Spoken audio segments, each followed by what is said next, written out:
This is the Weekly Word, part of the International Bible Teaching Ministry with Douglas Jacoby.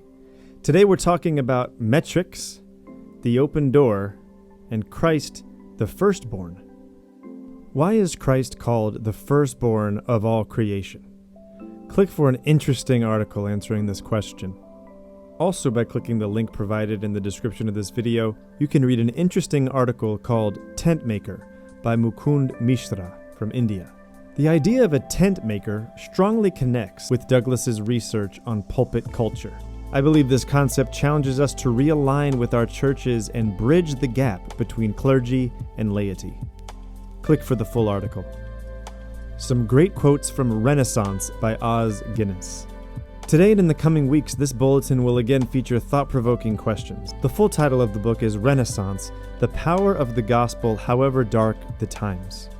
There are many traditions among the followers of Jesus: the Orthodox, Catholic, Evangelical, Lutheran, Reformed, Anglican, Anabaptist, and Pentecostal being only the main ones in the West.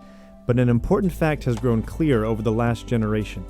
Those who are faithful and orthodox in each tradition are closer to the faithful and orthodox in other traditions than to the liberal revisionists in their own tradition. In other words, the closest we are to Jesus, the less significant the labels that once divided us. Consider the trend toward numbers in light of our relationship to God. Metrics are quantitative and not qualitative, so they measure performance but not relationships. They tell us about the externals of religion and say nothing about the heart.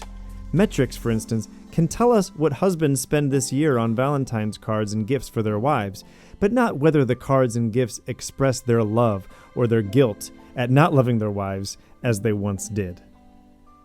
Click the link for more from this book.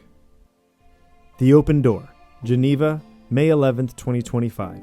For those who are interested, here is a recent talk from Geneva, Switzerland. Douglas was asked to share about amazing things God has done in the past few decades. His examples and stories are from the 1970s all the way through to today. You may be familiar with some of these faith-building stories, although for most this will include a lot of new material. The theme was Open Door, anchored in Acts 14:27, 1 Corinthians 16:9, and Colossians 4, verse 2 through 6. Perhaps in watching the video, you may become more alert to the open doors in your own life. This has been the Weekly Word. Thank you so much for joining us. Until next time, God bless.